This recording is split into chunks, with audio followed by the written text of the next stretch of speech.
गरीब लोग और गरीब क्यों होते जा रहे हैं जबकि अमीर लोग अल्ट्रा अमीर होते जा रहे हैं।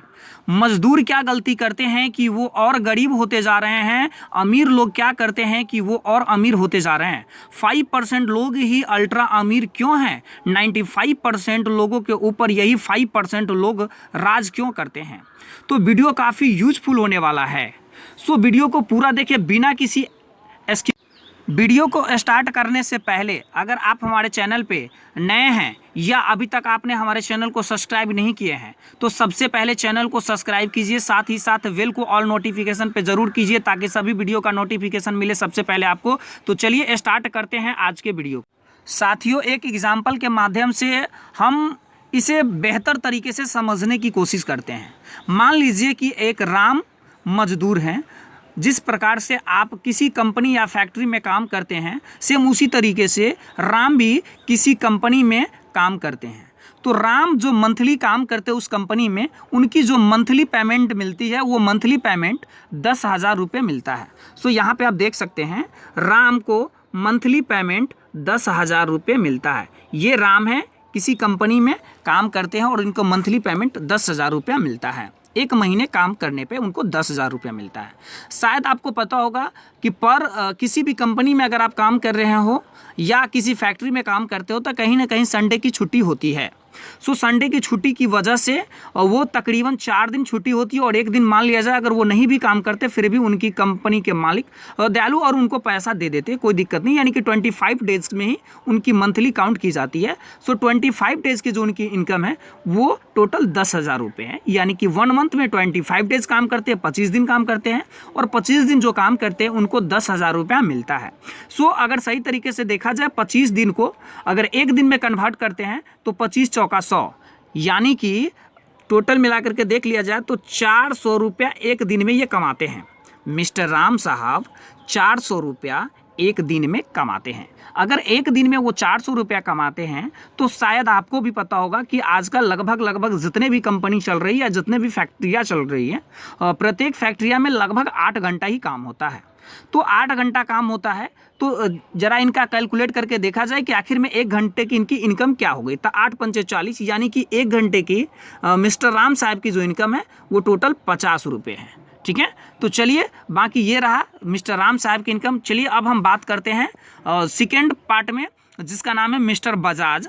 ये मिस्टर बजाज किसी न किसी कंपनी का, ये बजाज जिस कंपनी में राम काम करते हैं उसी कंपनी का मालिक है। जैसे कि आप भी अगर किसी कंपनी में काम कर रहे होंगे तो कहीं ना कहीं कोई ना कोई उस कंपनी का मालिक होगा, कोई ना कोई उस फैक्ट्री का मालिक होगा। तो वो जो फैक्ट्री का मालिक है, सपोज डेट यहाँ पे देख लिया जाए अगर आप ही किसी फैक्ट्री के मालिक बनना चाहते हैं तो फैक्ट्री को मालिक बनने के लिए आपको पता है कहीं ना कहीं काफ़ी बड़ा एक इन्वेस्टमेंट आपको करने की ज़रूरत पड़ता है। हो सकता है वो करोड़ों रुपया अरबों रुपये आपकी इन्वेस्टमेंट हो। आप कैसा फैक्ट्री लगाना चाहते हैं, कैसा कंपनी डिज़ाइन करना चाहते हैं, कितने वर्कर के साथ में आप काम पे जाना चाहते हैं, कितने लोगों को आप काम पे रखना चाहते हैं, इस अकॉर्डिंग डिपेंड करता है आपकी फैक्ट्री की। ठीक है, तो ये जो मिस्टर बजाज साहब है ये एक कंपनी ओपन किया है जिसमें मिस्टर राम साहब काम करते हैं और इनकी मंथली इनकम 10,000 रुपया मिलती है। तो मिस्टर बजाज साहब अगर कंपनी स्टार्टअप किए होंगे तो कहीं ना कहीं कंपनी को स्टार्ट करने से पहले कई सारे उनके पास शिक्षा एजुकेशन की ज़रूरत पड़ी होगी। साथ ही साथ वो ज़मीन खरीदे होंगे, बिल्डिंग लगाए होंगे, ना जाने बहुत सारे इन्वेस्टमेंट उनका हुआ होगा, तब जाकर के कंपनी उन्होंने निर्माण किए। चलिए अब जब वो कंपनी निर्माण कर देते हैं, कंपनी निर्माण करने के बाद बहुत सारे लोग उनके यहाँ मजदूर जाते हैं काम करने के लिए। जो काम करने के लिए लोग जाते हैं, जैसे कि मैं मान लूँ सपोज डेट अभी आप ही उस कंपनी के अगर मालिक हो, 2 मिनट के लिए आप मिस्टर बजाज हो और आपने इतनी बड़ी इन्वेस्टमेंट करने के बाद आपने अपनी एक फैक्ट्री या अपनी एक कंपनी आप ओपन किए हैं और ओपन करने के बाद उसको आप चला रहे हैं, बहुत अच्छे तरीके से चला रहे हैं। मैं मान लूँ कि जिस प्रकार से राम अगर आपके पास काम करने के लिए गया या सपोज दैट क्योंकि अभी आप मालिक हैं तो मान लिया जाए अगर आप मालिक हैं और आपके पास अगर कोई काम करने के लिए गया, जैसे कि राम गया और राम ये मजदूरी करता है 1 मंथ में आपको जो काम करके देते हैं इससे आपको जो प्रॉफिट लगभग 10,000 रुपये होता है। यानी कि मिस्टर राम साहब 10,000 के अगर आपको काम करके देते हैं तो क्या आप उनको 10,000 रुपया लौटा करके देंगे? बहुत सारे लोगों का कहना होगा सर बिल्कुल ऑफकोर्स मैं दूंगा। अगर आप ज़रा अंदाज़ा लगा लीजिए कि अगर आप वो 10,000 के आपके लिए मिस्टर राम साहब काम करके देते हैं, अगर आप उनको 10,000 रुपया लौटा देते हैं, सही तरीके से इसको समझिएगा, अगर आप 10,000 रुपया उनको लौटा देते हैं तो फिर क्या आप जो कंपनी लगाए हैं क्या उसमें सुपरवाइज़र की ज़रूरत होगी? क्या उसमें बहुत सारे लोगों की ज़रूरत होगी? क्या उसमें इंजीनियर की ज़रूरत होगी? क्या उसमें प्रोडक्शन के लिए माल की ज़रूरत होगी? तो आपको क्या लग रहा है, अगर वो टोटल पैसे अगर उस राम को दे दें तो शायद उनकी कंपनी बंद हो जाएगी, उनकी फैक्ट्री तबाह हो जाएगी। दूसरी भाषा में अगर मैं आपको बताऊं तो शायद आपको पता है, अगर इतनी बड़ी इन्वेस्टमेंट अगर आप ही मिस्टर बजाज हो 2 मिनट के लिए, तो इतनी बड़ी इन्वेस्टमेंट करने के बाद अगर शायद अगर आपको प्रॉफिट ना हो तो आप क्यों चलाएंगे फैक्ट्री सर? तो फैक्ट्री आपके चलाने का मकसद एक ही कि आपको पैसा कमाना है। तो ये यहाँ पे कन्फर्म है कि अगर आपको या राम को अगर आप महीने का 10,000 रुपया देते हैं तो ये गारंटी है और ये कन्फर्म है कि कम से कम राम से आप महीने का 20,000 का काम जरूर करवा के लेते होंगे, क्योंकि 10,000 चूंकि उसमें से आपका रह गया और 10,000 रुपया आप मिस्टर राम को देते हो। क्यों? क्योंकि आपने इतना इन्वेस्टमेंट क्यों किए, ठीक है। सो ये रहा पहली पॉइंट। चलिए अब हम बात करते हैं कि अगर मान लिया जाए राम साहब को 10,000 रुपया तब देते हैं जब वो 20,000 रुपये कमा करके मिस्टर बजाज साहब को देते हैं। तो मिस्टर बजाज साहब जो है इनके पास एक राम जैसा ही वर्कर तो नहीं है, कई सारे वर्कर हैं, जो कि यहाँ पे हम लोग कैलकुलेट करके लिखिए कि कम से कम 200 मान लिया जाए, अगर 200 मजदूर मिस्टर बजाज साहब के यहाँ काम करते हैं तो 200 मजदूर अगर काम करते हैं तो आप कमा करके 10,000 रुपये मंथली बजाज साहब को देते हैं। तो 200 लोग ही कमा करके 200 लोग भी देता होगा, ऐसा तो नहीं है सिर्फ आप ही देते 200 लोग नहीं देता है, कहीं ना कहीं 200 से उनको मिलता होगा। तो 200 इंटू 10,000 यानी कि टोटल 10,000 टोटल मिला करके देख लिया जाए तो महीने का यहाँ मिस्टर बजाज साहब के महीने का जो इंसेंटिव होता है वो 20 लाख रुपये होती है। यहाँ पे देखिएगा महीने का उनकी इंसेंटिव, क्योंकि आप जो 10,000 रुपया कमा के देते हैं, आपके तरह टोटल 200 लोग मजदूर हैं इनके कंपनी में जो कमा करके देते हैं, तो इनकी महीने के इंसेंटिव 20 लाख रुपया हुई। अगर देखा जाए और आप लोग अगर इनके यहाँ जा करके 25 दिन काम करते हैं तो कहीं ना कहीं इनके लिए भी 25 दिन का ही काम होता होगा। क्यों? क्योंकि ये खुद ही जा करके अकेले काम नहीं करते मेरे भाई, ये जब आप काम करेंगे तभी इनके कंपनी में काम होगा, अगर आप काम नहीं करेंगे तो ये खुद जाकर के काम नहीं करते हैं। तो इनकी भी 25 दिन का, जैसे ही आप यहाँ पे 20 लाख को आप देख सकते हैं 20 लाख इनकी मंथली इनकम है जो 25 डेज यानी कि 25 दिनों की है। तो 25 डेज को अगर आप एक दिन में कन्वर्ट करते हैं तो 20 लाख में जैसे डिवाइड आप 25 से करेंगे तो ये ऑटोमेटिक निकल करके आ जाएगा 80,000 रुपया, 80,000 यानी कि 80,000 रुपया। ये एक दिन की मिस्टर बजाज साहब के एक दिन की इनकम 80,000 रुपया रहा, ठीक है। तो आप जैसे आपको एक दिन की इनकम मिलता है 400 रुपया, लेकिन मिस्टर बजाज साहब के एक दिन की इनकम मिलता है 80,000 रुपया। चलिए फिर आगे बात करते हैं, जैसे आपको 1 घंटे की इनकम 50 रुपया, थोड़ा इनके भी देख ले। अगर आप यहाँ पे 8 से डिवाइड करते हैं तो आपकी 1 घंटे का इनकम, क्योंकि आप लोग इनके यहाँ 8 घंटे काम करते थे, इनके लिए भी 8 घंटा ही होता है, ये खुद जा करके काम नहीं करते हैं। तो ये इनका भी अगर 1 घंटे की इनकम निकाला जाए तो आप यहाँ पे देख सकते हैं टोटल 10,000 रुपया, यानी कि अगर आप निकालिएगा आपको पता चल जाएगा टोटल 10,000 रुपया। इनकी 1 घंटे का इनकम 10,000 रुपया होती है, जबकि आपकी 1 घंटे का इनकम 50 रुपया होती है। आप सोचिए कि अगर आप उसके यहाँ जा करके काम करते हैं और आपकी मंथली इंसेंटिव 10,000 रुपये होती है, जबकि वो बैठे बैठे उनकी मंथली इंसेंटिव 20 लाख रुपये होती है। आपका 25 डेज यानी कि एक डे 25 दिन यानी कि मंथली इंसेंटिव हो गया, और एक दिन का जो आपका इंसेंटिव बनता है वो 400 रुपया बनता है, जबकि इनकी एक दिन का इंसेंटिव जो बनता है मिस्टर बजाज साहब का बैठे बैठे वो 80,000 रुपया बनता है।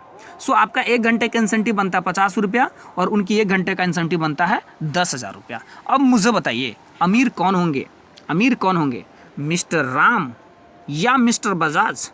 Of course mister Bajaj. Mister Ram कदापि अमीर नहीं हो सकते हैं। किनकी फैमिली अच्छे तरीके से रन करेगी, मिस्टर राम की या मिस्टर बजाज की? नहीं, ऑफकोर्स मिस्टर बजाज की। मिस्टर राम कभी भी नहीं कर सकते हैं। कौन ऐसे लोग हैं जो अपने परिवार को, अपने फैमिली को जो चाहे, मान लिया जाए मिस्टर राम के अगर फैमिली मेम्बर बोले कि मुझे गाड़ी की ज़रूरत है, उनके बच्चे बोले जो मुझे गाड़ी की ज़रूरत है, शायद वो नहीं खरीद पाएंगे, उनको खरीदने के लिए सोचना पड़ेगा। लेकिन मिस्टर बजाज बोले, जब बोलेंगे उनकी फैमिली तब जाकर के वो गाड़ी खरीद सकते हैं, क्योंकि उनके पास इतने पैसे हैं, इतने इंसेंटिव हैं। आप अगर 1 महीना नहीं भी जाएंगे काम करने के लिए, 10 दिन नहीं भी जाएंगे काम करने के लिए, फिर आपको पैसा मिलेगा क्या? नहीं मिलेगा आपको यहाँ पे पैसा, कदापि आपको पैसा नहीं मिलने वाला है। लेकिन मिस्टर बजाज साहब अगर नहीं भी जाएंगे काम करने के लिए तो आप उनके पैसे को रोक नहीं सकते हैं। ये कंटिन्यू इनको पैसा मिलता रहेगा, चाहे ये जाए अपने फैक्ट्री में चाहे ये नहीं जाए, इनकी मजदूर काम करेंगे और इनको पैसा मिलेगा। तो सही काम क्या है? मिस्टर राम कर रहे हैं सो या मिस्टर बजाज कर रहे हैं सो? ऑफकोर्स मिस्टर बजाज कर रहे हैं सो, राम कर रहे हैं वो गलत काम है। ये चीज़ें आप समझिए कि अगर आपको अल्ट्रा अमीर बना, अल्ट्रा अमीर लोग क्यों बनते हैं? क्योंकि इस चीज़ों को जानते हैं, अपने समय के साथ दूसरे के समय को जो मल्टीप्लाई करके पैसे कमाते हैं वही लोग अल्ट्रा अमीर बनते हैं। जो अपने समय को बेच करके पैसे कमाते हैं वो कभी भी अल्ट्रा अमीर नहीं बन सकते मेरे भाई। तो ये कभी भी अल्ट्रा अमीर नहीं बन सकते हैं। दूसरी चीज़ें मैं आपको बताऊं तो मिस्टर राम साहब, अगर आप सोच सकते हैं, अंदाज़ा लगा सकते हैं, शायद अगर किसी भी कारणवश उनके पास कोई भी परेशानी आ गया तो उनको कर्ज लेने की ज़रूरत पड़ती है, लेकिन मिस्टर बजाज साहब को कभी भी कर्ज लेने की ज़रूरत नहीं पड़ती है। मैं आपको ये बताऊं, आखिर में आप क्या बनना चाहोगे, मिस्टर राम या मिस्टर बजाज? ऑफकोर्स आप चाहेंगे कि मुझे मिस्टर राम नहीं बल्कि मुझे भी मिस्टर बजाज बनना है। लेकिन सर मुझे मिस्टर बजाज हम बने कैसे? बनने के लिए करोड़ों रुपए की ज़रूरत पड़ती है, तब तो जाकर के हम फैक्ट्री लगाएंगे, तब तो जाकर के मैं कंपनी खोलूँगा, तब तो मैं पैसा कमाऊँगा। एक चीज़ मैं और आपको बता दूं, पुराने ज़माने में कहा जाता है ना कि जितनी मेहनत करोगे उतनी बड़े पैसे कमाओगे, लेकिन यहाँ पे आप देख सकते हैं हकीकत वो नहीं है। जितनी ज़्यादा मेहनत करोगे उतनी कम पैसे कमाओगे, जितनी मेहनत करवाओगे लोगों से उतने ज़्यादा पैसे कमाओगे। काम करने वाला इंसान कदापि अमीर नहीं होता है, काम करवाने वाला इंसान अमीर होता है। इस चीज़ों को आप जरूर ध्यान दें। क्यों? क्योंकि आप देख लीजिए आपके आस पड़ोस में, आपके समाज में, आपके रिलेटिव में सबसे ज़्यादा अमीर कौन है? जो सबसे ज़्यादा काम करते? नहीं, ये कभी भी नहीं हो सकते अमीर। सबसे ज़्यादा अमीर कौन है? जो काम करवाते हैं, जो काम करवाते हैं। इस चीज़ों को आज आप ज़रूर याद रखें। अगर आप भी चाहते हैं मेरे भाई पैसिव इनकम कमाना, मिस्टर बजाज बन के काम करना, लेवरेज इनकम कमाना, तो आपका ज्वाइनिंग लिंक अभी आपको मिल जाएगा डिस्क्रिप्शन बॉक्स में, जहां से आप जा करके ज्वाइनिंग करके एक मिनिमम कैपिटल, बहुत ही कम पूंजी लगा करके अब मिस्टर बजाज बन सकते हैं। ये अपॉर्चुनिटी हमारे कंपनी की तरफ से आपको प्रोवाइड किया जाता है। बहुत ही कम, ना के बराबर इन्वेस्टमेंट, मात्र 1000 रुपया लगाइए और मिस्टर बजाज बनने का आपको मौका मिलेगा। और तुरंत जा करके डिस्क्रिप्शन बॉक्स में ज्वाइनिंग लिंक है, फास्टली जा करके आप वहां से ज्वाइन कर लीजिए और ज्वाइन कीजिए, और साथ ही साथ लोगों को शेयर कीजिए, लोगों को बताइए कि आखिर में है क्या। और हाँ, अभी तक आप हमारे फेसबुक पेज पे फॉलो नहीं किए हैं तो आप जल्दी से जाकर के, लिंक उसका भी डिस्क्रिप्शन बॉक्स में मिल जाएगा, वहां से जाकर के हमें फेसबुक पेज पर जरूर फॉलो कीजिए। और साथ ही साथ मिलते हम नेक्स्ट वीडियो में, तब तक के लिए okay, goodbye, have a nice day.